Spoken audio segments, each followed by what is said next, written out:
Now, I got this box from MCM Electronics. It was like 35 bucks, so it was super cheap, but it was about the perfect size for me. So the idea was I'm gonna go ahead and take the quadcopter, and then the next version it will be able to fit right in there, and it'll fold up a little bit smaller, the next one will, but then my transmitter will be able to fit right back there just like this, and then I'll have room for batteries, and then up top I'll still have room for the TV screen and all the FPV gear. I'll go ahead and make another video to show you guys my FPV box that I designed, but you can see that everything will fit right in there just like that. Another thing that I ordered from MCM whenever I got the case was this, and this is a speaker mount adapter, I think that's what it's called, but yeah, so the idea is, since this box with everything in it will weigh, well, not too much, but it'll weigh enough that it will be too much just for a standard tripod, I went ahead and got this, and then I got a speaker like tripod, so it's like a really heavy duty tripod built for really heavy speakers. Then I'm going to take this and I'll drill a hole in the bottom of the case and put this through there, and basically the quadcopter fits in, and then this will fit in just like that, and that'll be underneath all the foam, so you won't even actually see this whenever it's in there.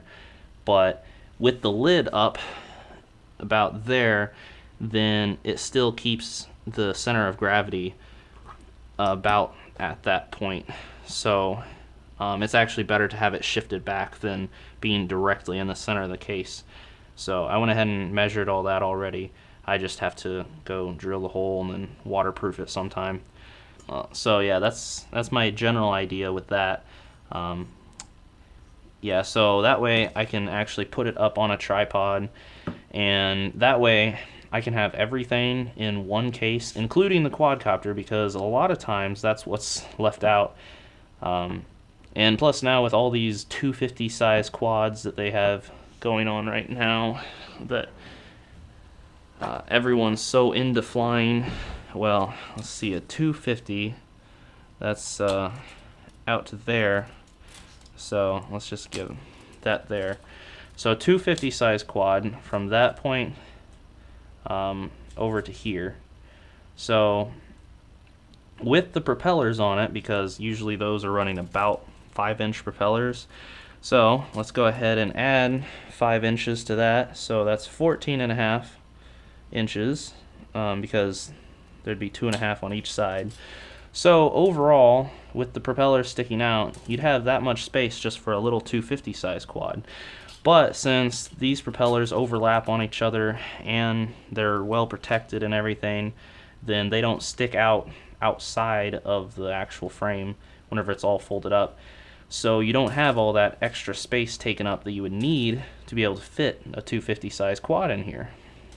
So I could almost fit 2 of these in the one case. I was actually going to design a little bit smaller one so I could fit them horizontally in here, so I could fit 2, because I'm going to the AUVSI conference this May, so I was going to take one of these with me just to kind of show what I've done as far as the drones here at school. But yeah, so that's why I designed the folding frame. I know some people hate folding frames because they think that they're a lot less stable, and plus they're more complicated, but I love it. I mean, even I was gonna go with David's tricopter design, but I just decided against it because even on his, on the edges, you have the blades sticking out. And so either way, for me to be able to pack that up into a case easily, and a case that doesn't look like a rifle case, because being on a university, if I'm carrying around a case that looks like a rifle case, I could get myself into trouble. then I couldn't go with the tricopter design like that. And I couldn't find out an easy way to make it fold up even smaller than what David's already done. So I went with this design because I can carry a lot of weight because of the 4 motors and these huge props, and plus I've got all this real estate space. And I also made a battery tray that sits on top of here. It's just not on here right now.